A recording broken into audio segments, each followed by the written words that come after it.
जया झा जी एक उद्यमी, तकनीकी विशेषज्ञ, लेखिका और कवयित्री हैं। उनका जन्म और पालन पोषण बिहार और झारखंड के विभिन्न शहरों में हुआ। आईआईटी कानपुर और आईआईएम लखनऊ से स्नातक जया झा ने भारत में पहले प्रिंट ऑन डिमांड प्रकाशन प्लेटफॉर्म में से एक पोथी.com की शुरुआत की। वो वर्तमान में बेंगलोर में रहती हैं और स्टार्टअप और तकनीकी उत्पाद कंपनियों के लिए उत्पाद प्रबंधन सलाहकार हैं। आज सुनिए उनकी लिखी हुई कहानी तवायफ, मेरी ज़ुबानी। मैं हूँ सीमा सिंह। आइए बेगम, बड़ा ही प्यारा शेर पढ़ रहे हैं हम, आप भी लुत्फ़ उठाइए। नूरी एक बार फिर बहुत चक्की सी रह गई। उसकी समझ में नहीं आता था कि उसका शौहर आखिर किस मिट्टी का इंसान है। वो उसके साथ शेर व शायरी पढ़ना चाहता था, उस्तादों की बनाई तस्वीरों पर चर्चा करना चाहता था, गायकी के सुर और ताल के बारे में बातें करना चाहता था। शौहरों की ऐसी ज़रूरतों के बारे में उसकी अम्मी, बड़ी बहनों और भाभियों ने उसे कुछ नहीं बताया था। शौहर को रिझाने और जनाने में अपनी जगह बनाकर रखने की तरकीबें उसने सीखी थीं, लेकिन गाना बजाना तो तवायफ़ों का काम होता है। शरीफ औरतों को उनके बारे में क्यों पता होने लगा? शेर व शायरी और तस्वीरों के बारे में जानकारी रखना कहाँ औरतों का काम था। जब भी ऐसी अजीब सी फरमाइशें नवाब साहब उसके सामने रखते थे, उसका दिल एक अनजाने डर से भर जाता था। क्या वो उन्हें रिझाने में कामयाब नहीं हो पाई है? क्या उसे देखकर उनके दिल में ख्वाहिशें नहीं उठती हैं? फिर भी वो जाकर उनके करीब बिस्तर पर बैठ गई। कुछ देर तक बेमन से वो शेर सुनती रही जो नवाब साहब काफ़ी लुत्फ़ लेकर पढ़ रहे थे। नवाब साहब को एहसास होते देर नहीं लगी कि उनकी बेगम को मज़ा नहीं आ रहा है। कोई नई बात नहीं थी, लेकिन फिर भी उनके चेहरे पर निराशा एक पल के लिए जाहिर थी, मगर बस एक पल के लिए। फिर उन्होंने किताब बंद करके रख दी और शमा बुझाकर नूरी को बाहों में ले लिया। अब नूरी को अपनी जिम्मेदारी पता थी। नवाब सफदर अपनी बेगम के लिए अपने एहसासों को बहुत अच्छी तरह से समझ नहीं पाते थे। उनकी अम्मीजान के हिसाब से वो एक अच्छी बीवी थी और जो कसौटी उनकी अम्मीजान उनके सामने रखती थीं, उसके हिसाब से वो कोई और फैसला नहीं कर सकते थे। वो उनका ख्याल रखती थी, उनकी हर बात को सर आँखों पर लेती थी। नवाब साहब अगर दिन को रात कहें तो वो शायद उसे भी मान लेती। उनकी जिस्मानी ज़रूरतों को बहुत अच्छी तरह से समझती थी, उनके गुस्से को समझती थी। एक नवाबी ख़ानदान की बहू होने की सारी खूबियाँ उसमें, और जो चीज़ें औरतों को नहीं करनी चाहिए उनमें से कुछ भी करने की सोचती भी नहीं थी। अच्छी बीवी थी वो। लेकिन नवाब सफदर जब 17 साल के थे तब उनके हम उम्र भाई और दोस्त उन्हें मर्दानगी और नवाबों की शान का हवाला देकर शहर के एक मशहूर कोठे पर ले गए थे। लेकिन सफदर वहाँ ज़्यादा देर रुक नहीं पाए थे। वे अपनी अम्मीजान के बहुत करीब थे और अपने अब्बा जान की तरह ना बनने का फ़ैसला किया था उन्होंने। ऐसा नहीं है कि जवानी की ज़रूरतों ने उन्हें ललचा न दिया हो, और दोस्तों के मजाक पर ध्यान नहीं देना भी आसान नहीं था।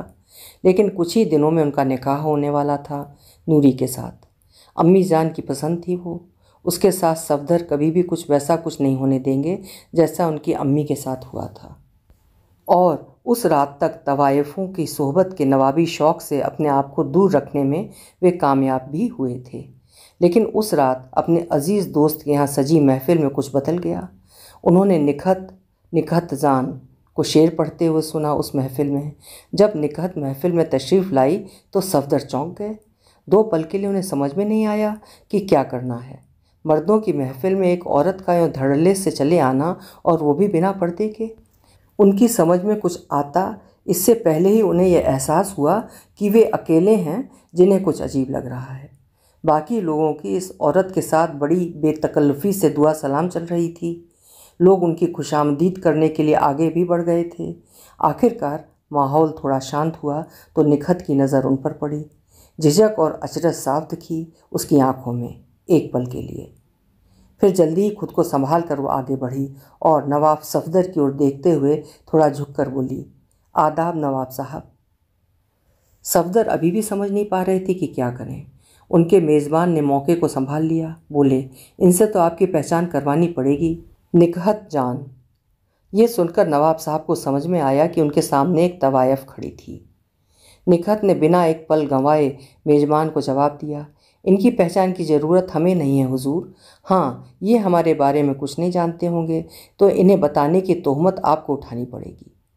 मेज़बान चौंक पड़ा। आप इन्हें पहचानती हैं? पर कैसे? ये तो कभी। निखत ने उनकी बात बीच में काट कर कहा, तशरीफ़ नहीं लाते हम जैसों के यहाँ, लेकिन हुजूर किसी का हमेशा होना उसे पहचाना सा बना देता है, तो किसी का कभी ना होना भी उसकी ऐसी पहचान बनाता है कि हर कोई उसे पहचानता है। क्यों नवाब सफदर साहब? मेज़बान ने कहा, अब आपसे तो बातों में कौन ही जीतेगा निखत जान। उसके बाद मेज़बान ने नवाब सफदर को जो बताया निखत के बारे में, उससे उन्हें पता चला कि निखत उस शहर में ही नहीं, काफ़ी दूर दूर तक मशहूर थी।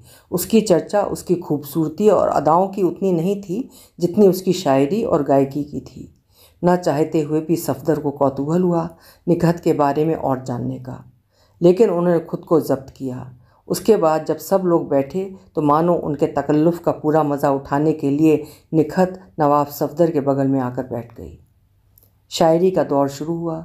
जब नवाब सफदर की बारी आई तो उन्होंने ये शेर पढ़ा, आशिक समझा हमें खुदा भी समझा, आशिक समझा हमें खुदा भी समझा, गम ये कि उसने इंसान न समझा। फिर निखत की बारी आई तो वो थोड़ी देर चुप रही, फिर सोचती हुई सी। किसी ने टोका, क्या बात है निखत जान, ऐसा क्या हुआ कि आप अपने शेर भूल गईं? निखत ने कोई जवाब नहीं दिया। फिर नवाब सफदर की आंखों में सीधे देखते हुए ये शेर पढ़ा, इंसानों की पहचान रखते हैं जो उनके, इंसानों की पहचान रखते हैं जो उनके, पहलू में आने की बात इंसान ना समझा। सफदर सोच में डूब गए।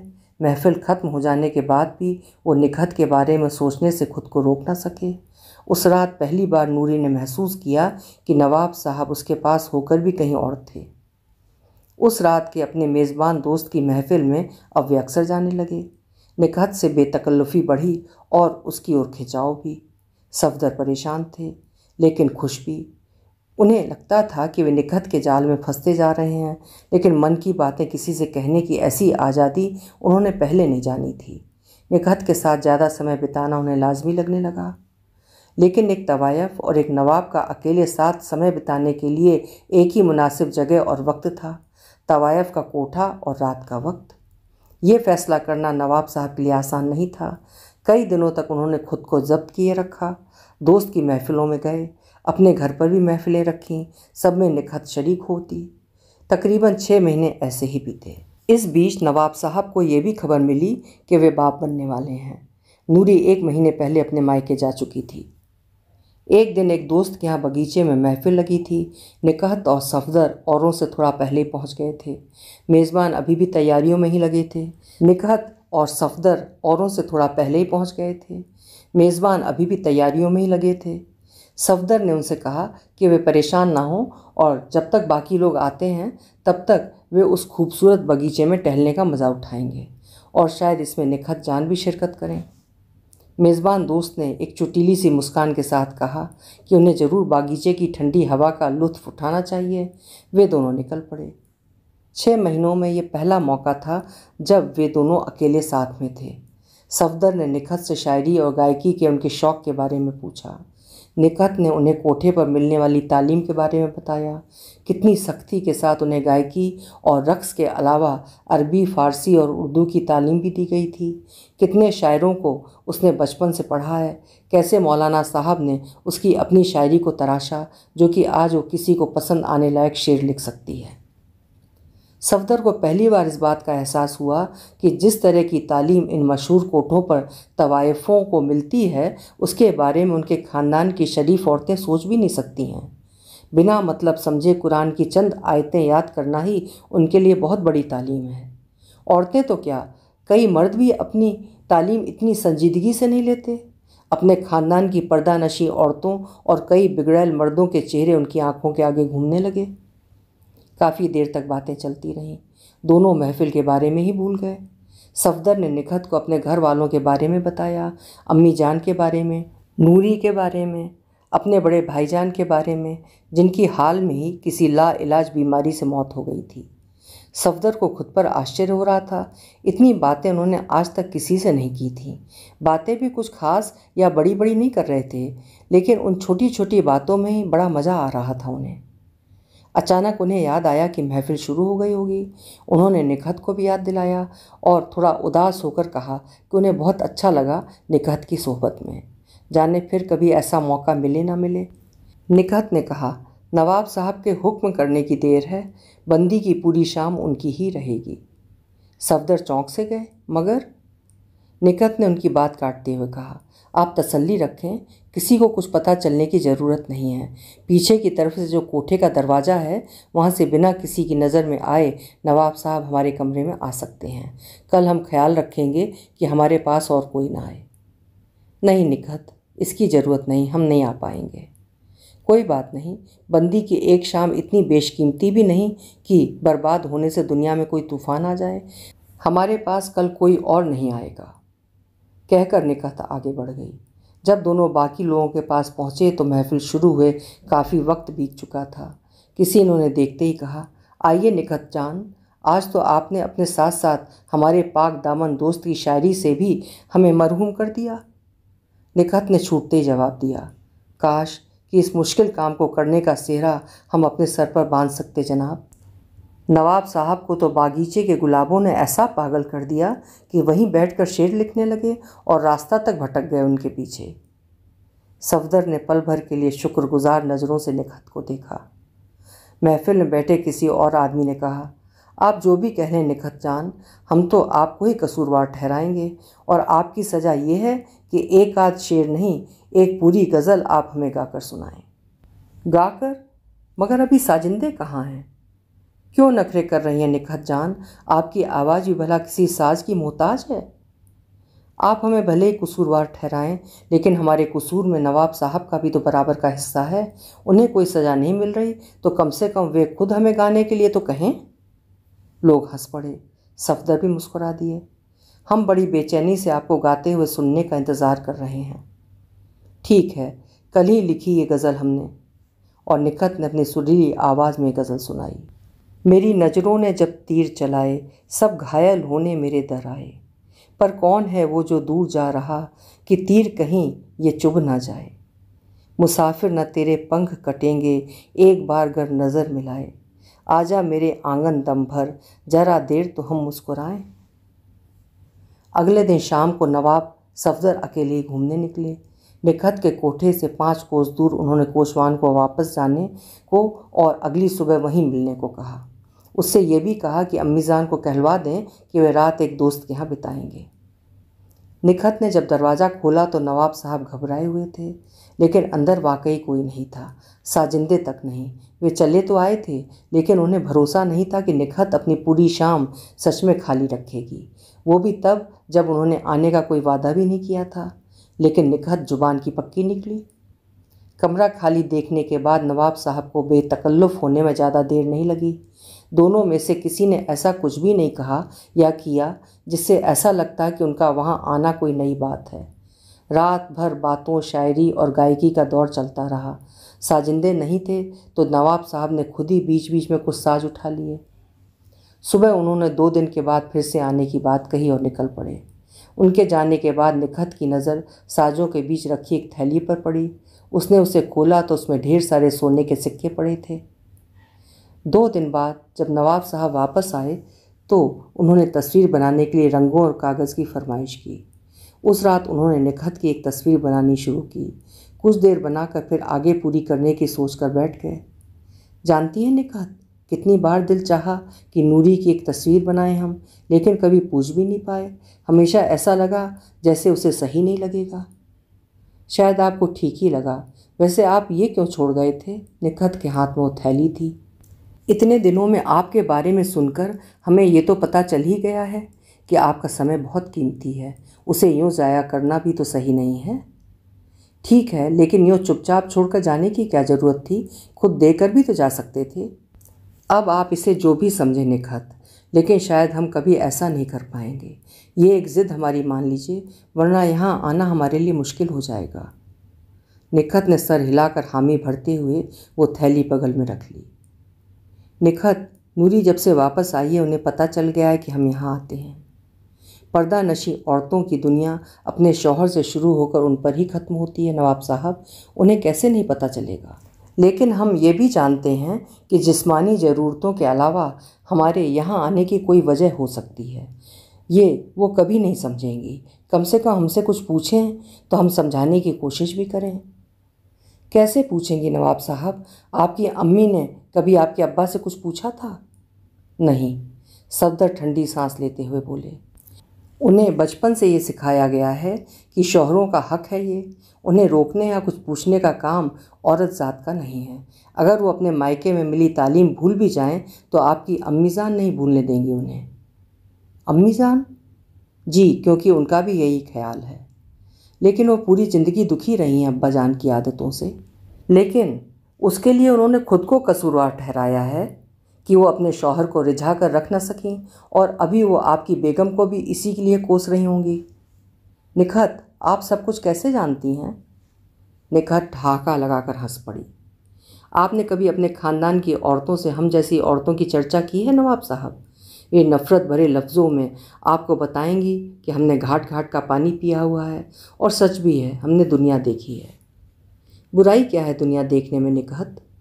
पता नहीं हमें, आपको भले ही ऐसा लगे, लेकिन सच ये है कि हम सब कुछ नहीं जानते हैं। जैसे कि इस सवाल का जवाब हमारे पास नहीं है कि दुनिया देखने में क्या बुराई है। निखत सोच में डूब गई। नवाब साहब भी चुप थे।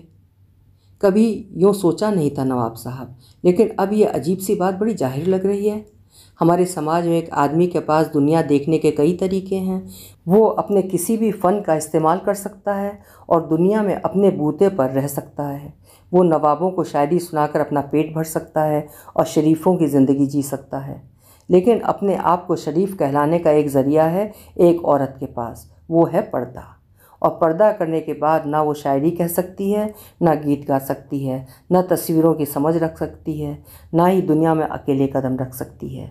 ये सब उसकी शराफत पर बट्टा लगाते हैं।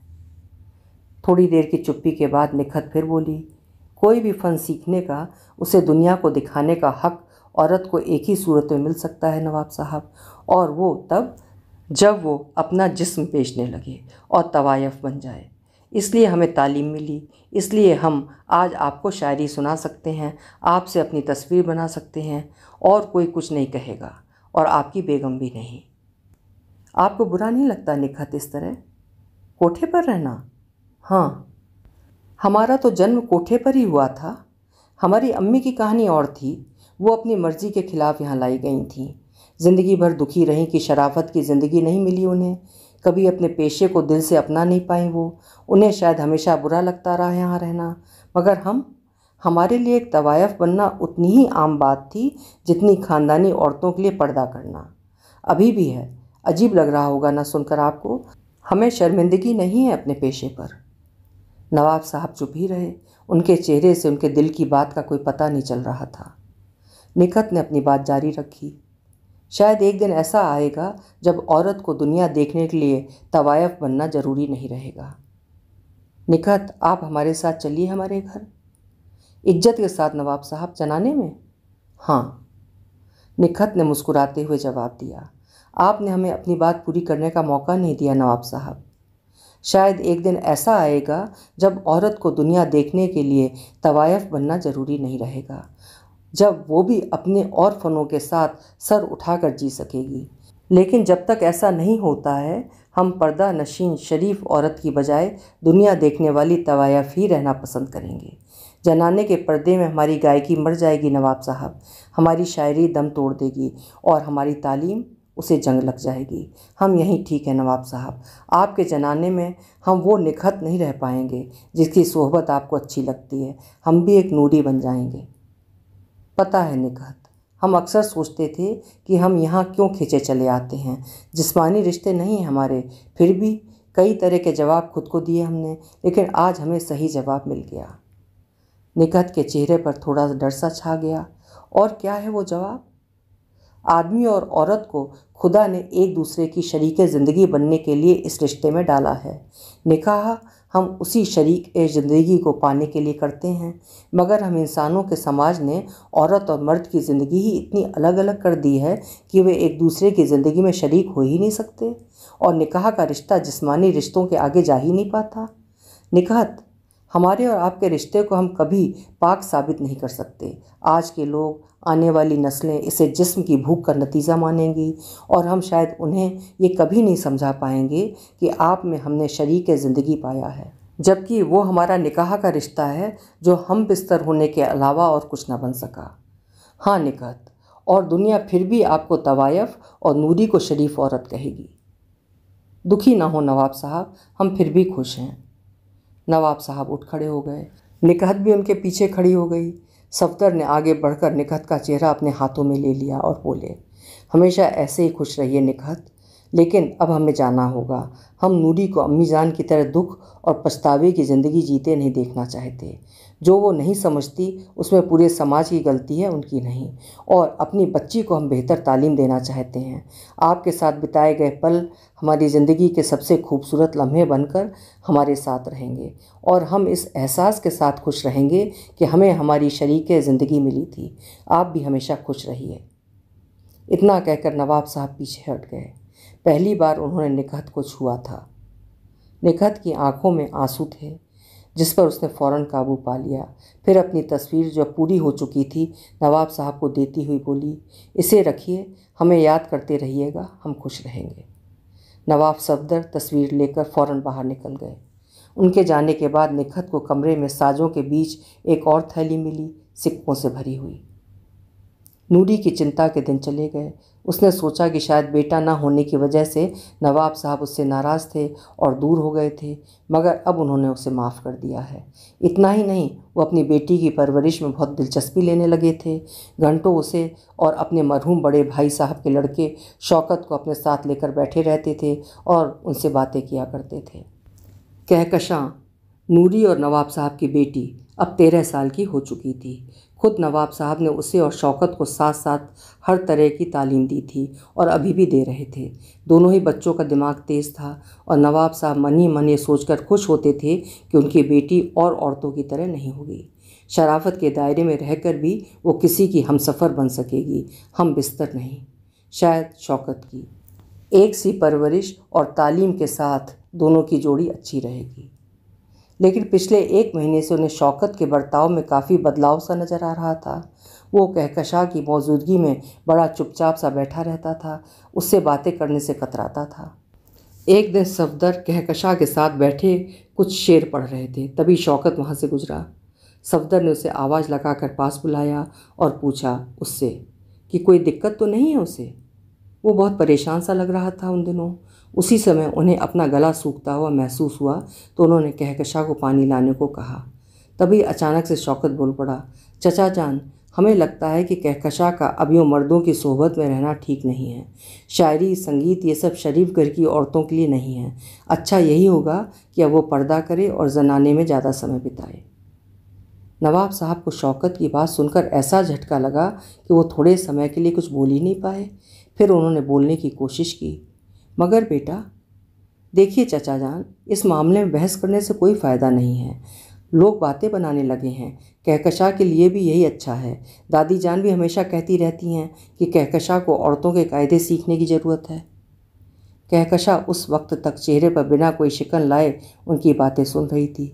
उसी तरह से अब वो बोली, शायद ये ठीक ही कह रहे हैं अब्बा जान। अम्मी जान और दादी जान भी तो यही चाहती हैं। आज से हम जनाने में ही रहेंगे पूरे दिन।